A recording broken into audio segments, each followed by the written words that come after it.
Kwanza nimeona kama mama kingine hapa kanaitwa Shirwa Okrad. Kanaanza kusema sijui ati ni Mbungu anaandika Bishop Moi. Anamwanika wapi? Ni wapi anamwanika? Bishop Moi hakuna mahali ananakiliwa na hiyo kanda. Hiyo mahali ananakiliwa akisema toa pesa fulani. In fact msichana si wa Bishop. So Bishop hakuna mahali alikuwa anakujania kuuza msichana. Yeye anauza mzungu vizuri sana. Anamuuliza unataka kuoa huyu msichana? Ni msichana wangu, ni mzuri na mjua. Kwani Bishop alikosea kusema ni mzuri? Si pia hakuna mahali Bishop Moi walikaa na mzungu na msichana. Akamwambia nataka nikupe huyu msichana. Alimuuliza kwanza ukisikia vizuri vile anauliza huyu msichana. Anamuuliza unataka kuoa huyu msichana wangu? Ndio alimwambia huyu ni msichana mzuri, nimemlea na mjua. Alikosea wapi kusema ni msichana wangu? Ni wapi Bishop alimuuza? Tuache kuwekelea Bishop Moi maneno bwana. Hakuna mahali Bishop Moi alionekana tu hivi akiuza msichana ama akipewa pesa. Hakuna mahali Bishop, na kama kuna mtu akona hiyo kanda anionyeshe Bishop akipatiwa pesa.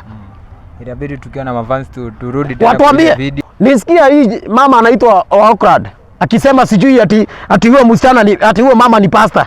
Huyo mama si pastor, ni mshirika wa Jesus Winner, kama wa washirika wa PCA, kama wa washirika wa ACK, kama wa washirika wa wapi. Unataka kuniambia mapesa? Yule mzungu juzi alikuwa ameua ule msichana kwa Airbnb. Ule msichana hakuwa anaenda kanisa? Alikuwa. Si alikuwa anaenda kanisa? Mbona hatukusikia kanisa zao zikitajwa? Tuache kupaka kanisa la Mungu matope. Number 1 kulikuwa na hiyo skado ya majenzi. Number 2 kuna skado hiyo ya pesa. So lazima watu wajaribu kupaka Jesus Winner matope wakileta kusema sijui Jesus Winner sijui imeuza msichana. Hakuna mahali Bishop ameuza msichana. Na mimi nataka mtu aniletee. Na ukiniletea nitakuwa confused. Na wewe ukiniambia ndio hii Bishop ndio msichana ndio huyu. Mimi nimeisikiza vizuri sana. Na ukiangalia vizuri kutoka pale mwanzo, msichana anaonekana akiingia vizuri sana kwa mlango na mzungu. Anaonekana vizuri. Na Bishop wako katika hali yake ya kuhudumia watu huko kwa watu. Hapo ndipo msichana alienda kwa Bishop akamwambia dadi mimi niko na mzungu. So anataka kuongea na mzungu. Anauliza mzungu nataka kuoa msichana. Alright guys, manze kwenye part 2 part 2 ilikuwa kwanza ndo muhimu sana than part 1. So kama pia uliwatch part 1 si mbaya, iko tu sawa. So consider subscribing kama huja subscribe ndo tuendelee na vile ambavyo kunaendelea. Si kuendelea kwetu. So jintroduce tu tena usijali. Yes, naitwa Simon. Na tumekuja sasa juu ya story ambayo inaendelea. Yes. So kabla tuendelee, Jesus Winner. Yeah. Jesus Winner is my home. Huko ni nyumba yangu. Na nimekuwa nikenda ukitetea hiyo church. Kabisa. Hiyo ni nyumba yangu na ni church yangu na ninapenda. Yeah. Lakini sasa hata pamoja na hivyo, kuna mahali mlituangusha. Wapi? Unajua the Russian guy alipokuja Kenya kuanza kuharibu wasichana, aliingia pia pale hivyo Jesus Winner Church. Na alipoingia pale, akajaribu kuchokoza wasichana. In fact, pastor mwenyewe ambaye ndo Pastor Moi alimwambia this is my daughter, unaweza mchukua. Sijui aliangalia ni pesa ama like ni tamaa mumeweka mbele ama ni nini. No. Yes. Acha ni explain hapo. Kwa niaba ya askofu wetu ambaye napenda sana. Mapesa nikuulize swali. Niulize nitakujibu. Msichana wako amekuja na mwanaume. Amesema baba, nataka huyu anioe. Utamwambia msichana wangu utaolewa? Hawako kuja pamoja. Walikuwa pamoja. Si alimpata kwa kanisa? No. Huyo msichana alikuja na mzungu kwa Bishop Moi.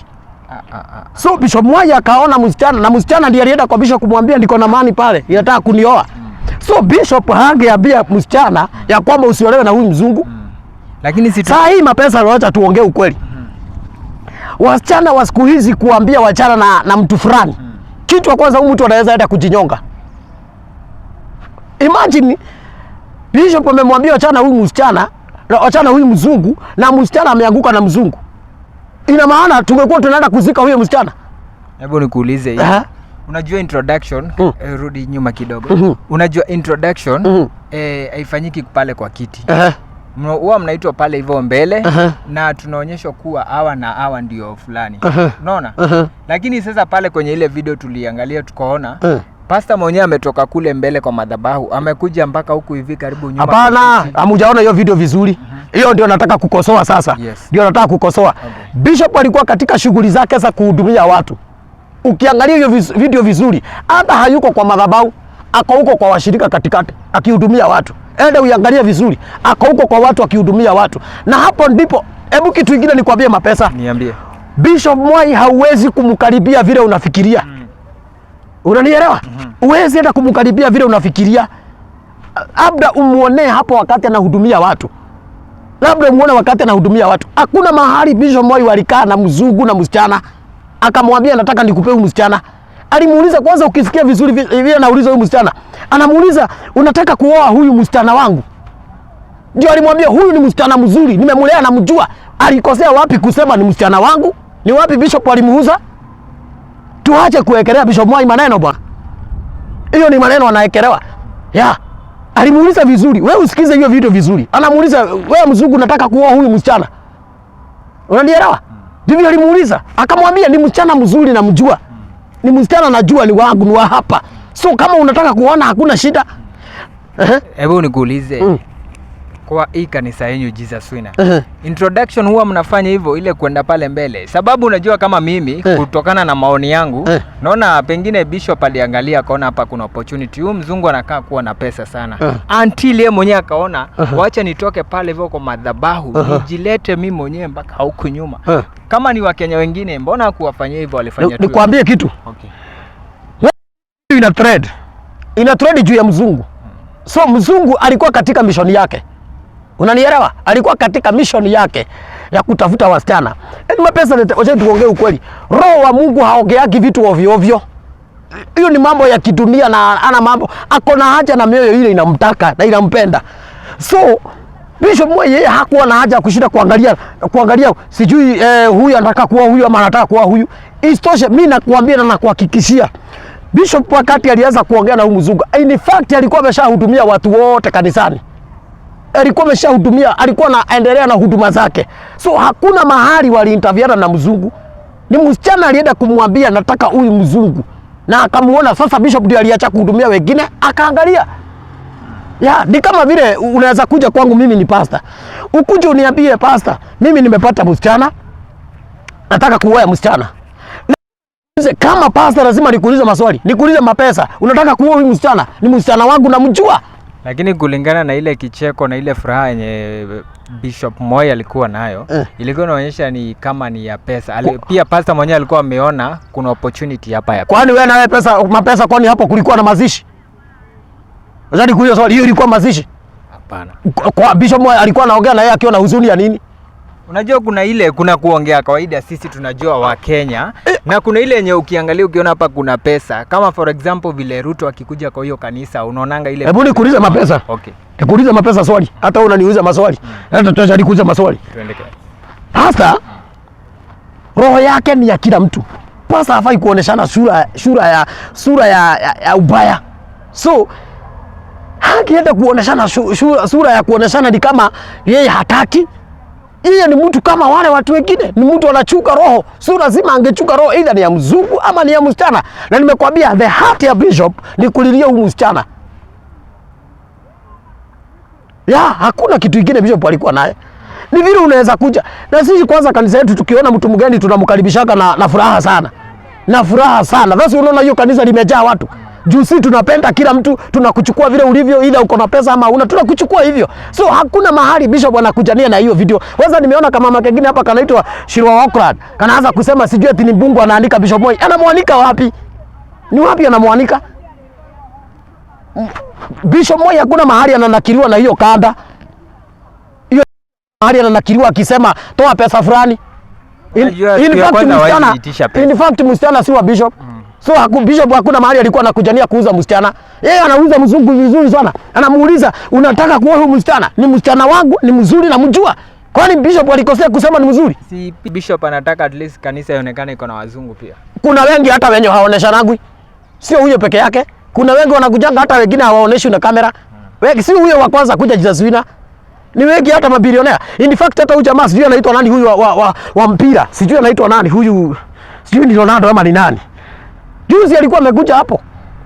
Juzi tu alikuwa amekuja hapo. Kile Bishop mimi najua Bishop Mwai kitu mmoja hananga. Ni mambo ya kushinda kwa social media akiji-explain. Akijileta. Sasa kama ni wewe ni Bishop wengine hapa waletewe Ronaldo aingie tu kwa kanisa yake. tungejua Kenya mzima, dunia mzima ingejua Ronaldo alikuwa hiyo kanisa yao. Haya, sasa Ruto alikuwa amepeana 20 million. Mulipatiwa pesa? 20 million ni ya kujenga kanisa, si ya bishop. Ni ya kujenga kanisa, ilikuwa ya kujenga kanisa na kama Ruto alitoa ni ya kujenga kanisa na imejenga kanisa. In fact hata kanisa iko huko juu. Lakini si tunasikia kanisa iko mahali ambapo ifai. Hapana, kanisa iko kwa kiwanja ile inafaa. Iko kwa ile kiwanja inafaa. Yeah. So 20 million ashapokea. Kanisa limejengwa hata liko huko juu. Ni kuisha linaisha. Yeah. Guys, maoni yenu fupi tupatie pale mbele about the 20 million. Na together with that, hii story ya mzungu. Najua ushajua kenye mimi najua. Hakuna haja kuongea mob. Mimi najua. Unajua aje? Wewe unajua kenye unajua. Aje? Sija agree na wewe. Na mimi? Ni wapi? Niambia mahali huja agree na mimi. Ni kuexplainia sahi. Unajua Wakenya hawezi kuwa ati ni wenda wazimu wanaongelea kitu moja. Dulo inaongelea kitu moja. Number 1 kulikuwa na hiyo skado ya majenzi. Namba 2 kuna skado hiyo ya pesa. So lazima watu wajaribu kupaka Jesus Winner matope wakileta kusema sijui Jesus Winner sijui imeuza msichana. Hakuna mahali hivi bishop ameuza msichana. Na mimi nataka mtu aniletee. Na ukiniletea nitakuwa confused na wewe. Ukiniambia ndio hii. Ndio hii bishop ndio msichana ndio huyo. Mimi nimeisikiza vizuri sana. Nimeisikiza vizuri sana. Na ukiangalia vizuri kutoka pale mwanzo, msichana anaonekana akiingia vizuri sana kwa mlango na mzungu. Anaonekana vizuri.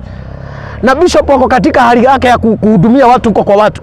Hapo ndipo msichana alienda kwa bishop akamwambia dadi mimi niko na mzungu.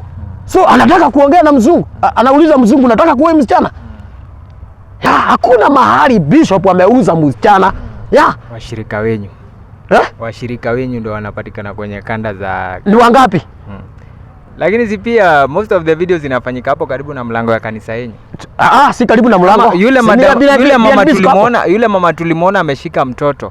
Si ametoka. In fact kwanza wacha nikosoe hapo. Wacha kwanza nitengeneze hapo. Nisikia hii mama anaitwa Oakrad akisema sijui ati huyo msichana ni ati huyo mama ni pastor. Huyo mama si pastor. Ni mshirika wa Jesus Winner, kama washirika wa PCA, kama washirika wa ACK, kama washirika wa wapi. Unataka kuniambia mapesa?